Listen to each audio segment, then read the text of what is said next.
The train, for its type, is the most powerful vehicle on land.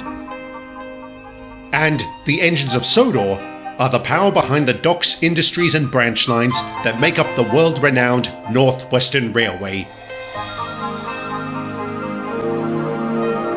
These are the stories of Sodor.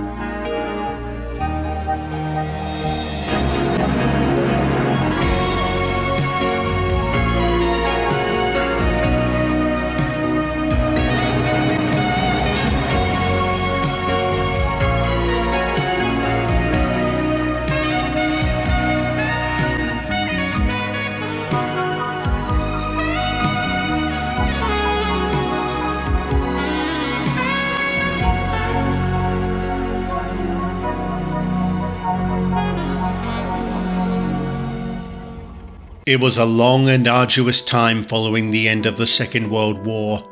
As the full cost of the conflict was tabulated, it became painfully clear much work needed to be done to rebuild. This was no easy task, as millions had died and millions more were left homeless. Many countries had been gutted by the fighting, their industries and economies lying in ruins.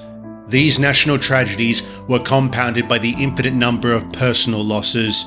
And if you saw my previous collection of stories, you'll know Sodor was not spared such deprivations. But it wasn't all doom and gloom. After all, knowing that the fighting was over and that the threat of annihilation or invasion had ended filled us with a profound sense of relief. Not to mention, a new government had come to power in Britain, one that had promised to introduce sweeping reforms to bring the nation out of hardship and into a brighter future.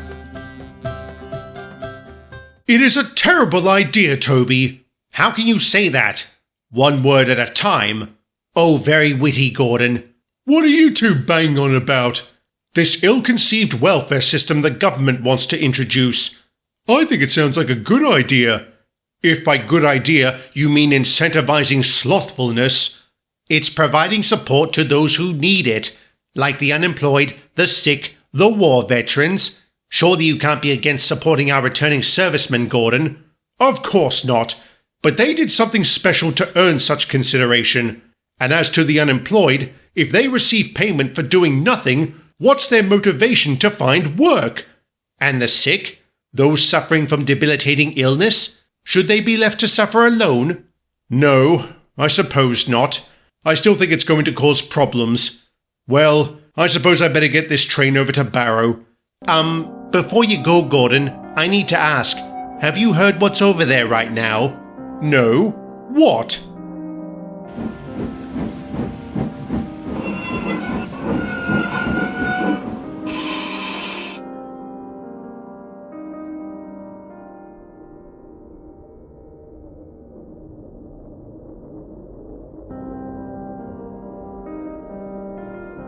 Cinders and ashes! It's true! Settle down, Gordon. No need to burst a piston. It's all right, Whiff. Toby warned me about this. I still can't believe it. Is it really true what he said about the face? You mean that it's painted on? Yeah. Looks like the Jerry slapped one on the front of all their Marklands. That'd explain why they all look the same. Yes, it would. But not why they did it. Maybe they were trying to intimidate us. Didn't work, though. No, indeed. Why is it here? It's going to be the main attraction of a victory tour across the UK. I reckon it should end with them dumping it into the sea. Speaking of which...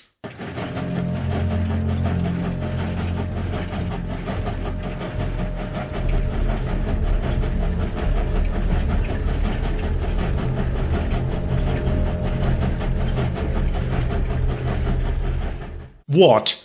We've been home for 6 months, Gordon, and you haven't said 2 words to him. I avoid conversations with murderers whenever possible. I'm surprised you're so against what he did. You were at Bulbreck too. So was Edward, and yet he was able to refrain from drowning an entire coach of POWs, even after looking inside that shed. What do you think he saw? He hasn't said anything about it. Whatever it was, I think we're better off not knowing.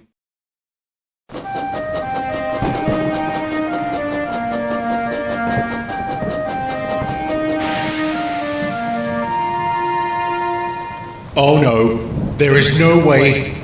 I'm out of... What? No. No. No!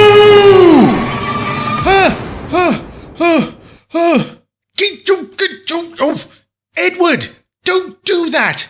You'll give my driver a heart attack. Too late. I'm sorry, Keith. You too, Percy. It's all right. What were you dreaming about? Nothing I can talk about. It might help if you did, or it might give you nightmares as well.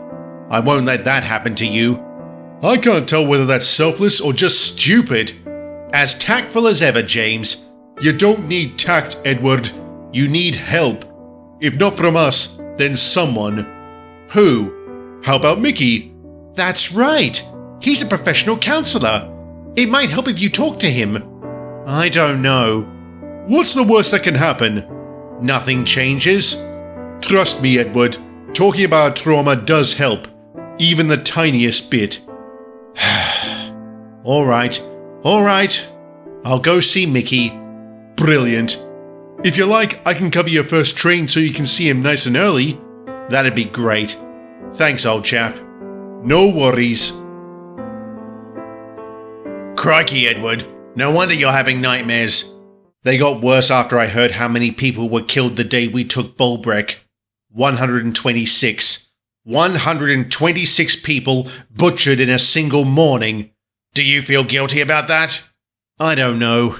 I mean, I do wonder if we could have saved those people had we learned of Bulbreck's location sooner, but we didn't. And that's what's so frustrating. If we had found it just a day earlier, one miserable day. Edward, it doesn't help if you focus on what might have happened. Maybe you could have saved the prisoners, or maybe the Nazis would have burned down the camp had your attack not been so sudden. You might not have rescued those 126 people, but you saved many more from being butchered in that horrible place. And you should be proud of that. Wow, I never thought of it like that. Thank you, Mickey. That's a tremendous weight off my mind. My pleasure, Edward. And I would recommend you talk to the others about it. I'm sure they'd be willing to offer their support. I will, old boy. Thank you very much. Anytime, my friend. Anytime.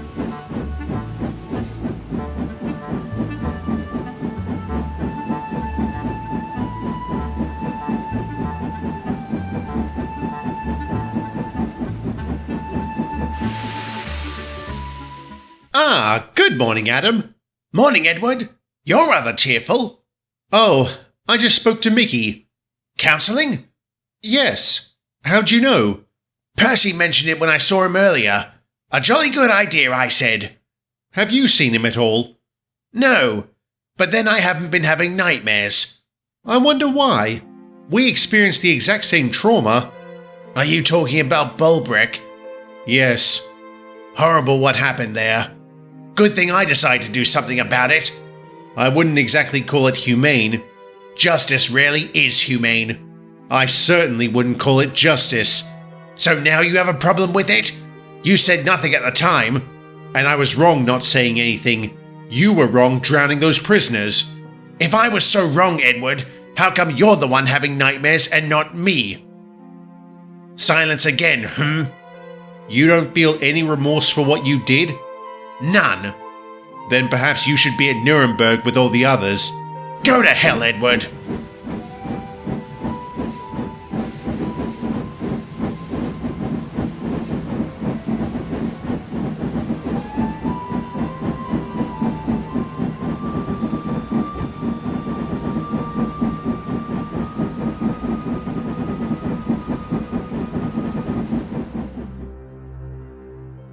Talk about an awkward situation. Tell me about it. I don't think they even noticed I was there. It's a bad business, lads. No two ways about it. What's Douglas's opinion on the matter? He was the one who saw what Adam did. The answer depends on the time of the week.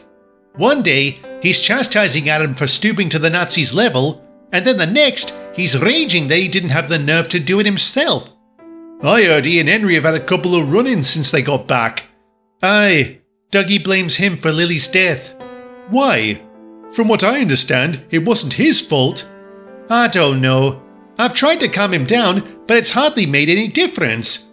You're right, Donald. It's a bad business. One that looks to get a lot worse when the refugees arrive. Come now, Ivo. Don't be like that. Those people have suffered horrible hardships. So have we. Half the country got bombed back to the Stone Age. Not to mention industry has started slowing down since war production is no longer a priority. They've even had to implement bread rationing, for crying out loud. It's not going to do the nation much good to introduce thousands of extra mouths to feed. That's what the lads are saying over at Brandom. And what are you saying, Donald? That our charity is going to cause problems. I am pleased to say that Donald was wrong for the most part. As I said at the start, millions have been left homeless by the war. A massive reconstruction effort was carried out across Europe, one that did allow for the vast majority of people to return to their homes. However, thousands still chose to emigrate elsewhere in search of greener pastures. Most found their way to the United States, but plenty still came to Britain and Sodor. Day and night, ships docked at the island's ports to drop off refugees. These people were certainly grateful for the hospitality that was offered and were quick to assimilate, and even quicker to find work. Engines, I'd like to introduce our new porter, Radek Zelenka. How do you do, Mr. Zelenka? Welcome to the Mid-Sodor Railway. Thank you. And please, call me Radek. You can call me Duke. And this is Stanley. Nice to meet you. Zelenka, is that Czech by any chance? It is. How'd you know? I served in France during the First World War. I met a lot of men from the Czechoslovak legions. Brave chaps, every one of them. You were in France? So was my father. Really? Where was he stationed? I think those are stories for another day, youngster. Yes, indeed. We've got several deliveries to handle, and the first one will be coming in soon. I'm ready to work. I like the cut of your jib, Radek. Excuse me? Haven't you heard that before? Sorry, I'm still getting used to all these British expressions. And you'll hear plenty of them on this railway, I promise you that.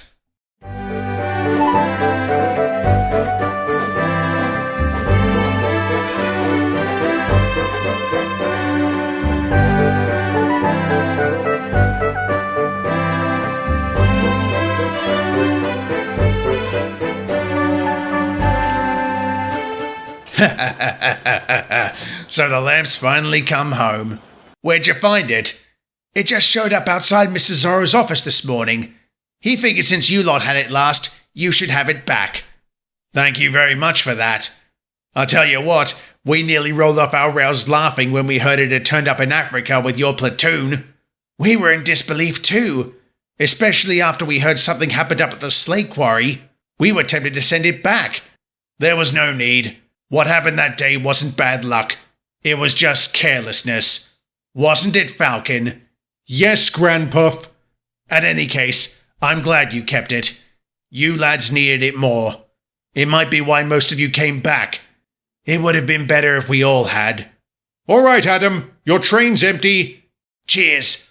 I'll just shut this lot aside.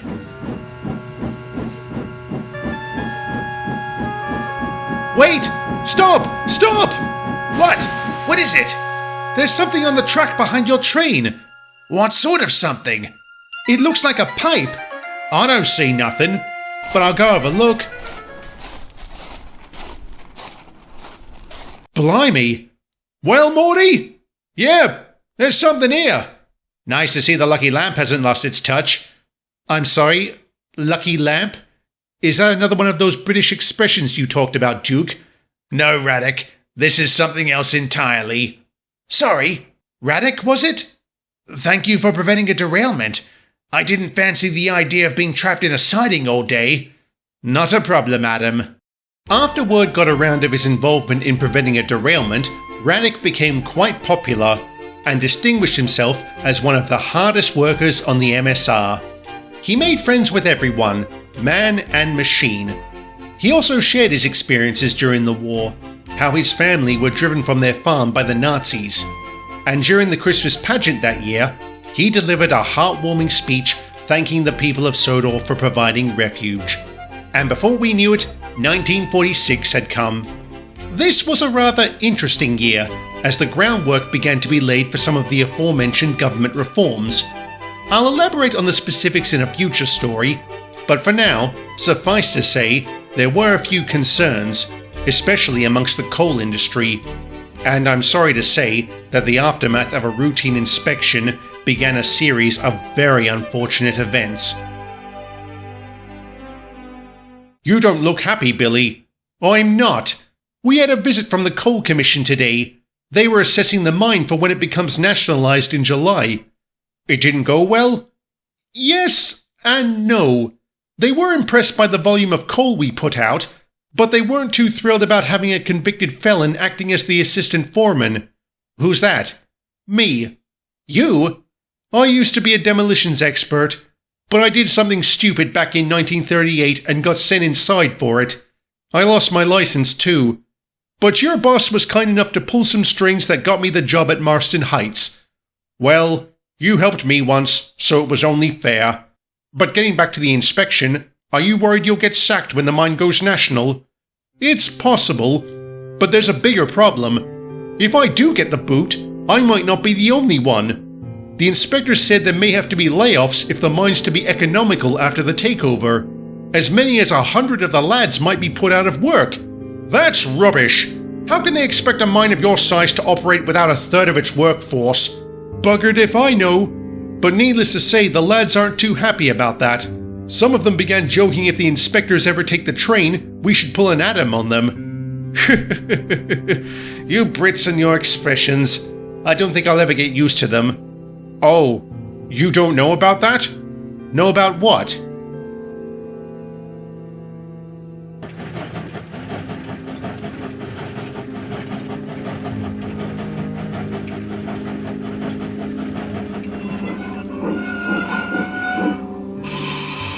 Good morning, Radek. Morning, Adam. You're looking rather stern this morning. What's the matter?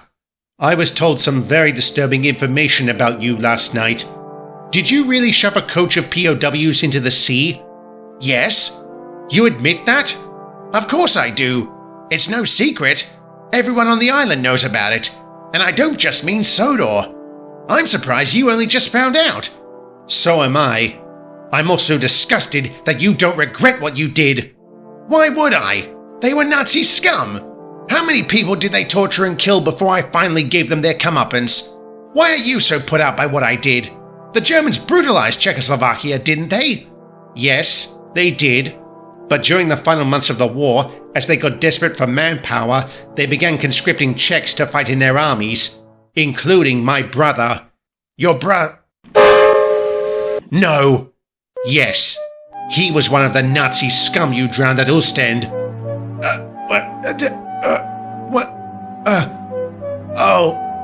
Oh, God.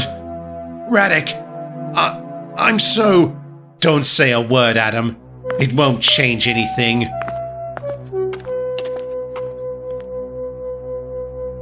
Blimey, that's rough, mate. It seems the lucky lamp isn't so lucky after all. Luck has nothing to do with it, Reggie. Adam here shouldn't have been so daft as to commit a war crime in the first place. Oh, great. Kick an engine while he's down. That's real nice, Dougie. Don't get all high and mighty with me, Diesel. Hold your weesh, Dougie. You're getting all worked up over nothing. You stay out of this, Donny. All right, knock it off. For goodness sake, I can hear you all the way from the quayside. Sorry, Mr. Zorro. We're dealing with some... issues. Yes, I know. Adam, I heard what happened at Alsborough today. How are you holding up? Not that good, sir. I was so convinced what I did was right. But now, what if Radek's brother wasn't the only conscript in that coach? And what if they weren't combatants? Maybe they were cooks or clerks. Did they deserve to die like that? Did any of them? Adam, I want you to see Mickey first thing in the morning.